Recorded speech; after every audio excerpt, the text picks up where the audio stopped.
আমি ঘরে ঘরে চাকরি দিব, গার্মেন্টস করব, ছোটটা এয়ারপোর্ট করব, ছোটটা এয়ারপোর্ট করব, ওখানে গার্মেন্টস করব। হ্যাঁ, ছোটটা এয়ারপোর্ট করব, ছোট, যাতে আমিও জন্য ফেলে নিয়ে যাইতে পারি। আমি গোপালগঞ্জবাসীকেও বলি, আপনারা আপনারা সব কিছু দেখছেন, আমারে একবার দেখেন। আমি যদি 2 বছরে গোপালগঞ্জকে ঢাকার মতো উন্নত না করতে পারি, তাহলে আমি এমপি হওয়ার পরে 2 বছর পরে এমপি থেকে রিজাইন দেবো, পদত্যাগ করবো।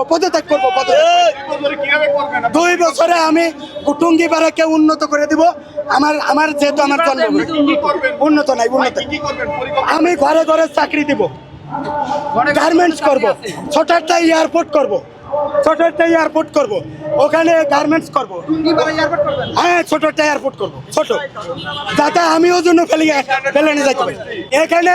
এখানে আমি মানুষরে ঘরে ঘরে চাকরি দিব, আর তাদেরকে ওখানে বিনা বেতনে, এই যে শিক্ষকরা বয়ে রয়েছে, আমি যদি এমপি হই, শিক্ষকদেরকে নিয়ে, শিক্ষকদের কারণে আমি এনে কথা বলা শিখছি। আমি শিক্ষকদেরকে তাদের বেতন বাড়াই দেব, এবং আমি গোপালগঞ্জ থেকে ইনশাল্লাহ,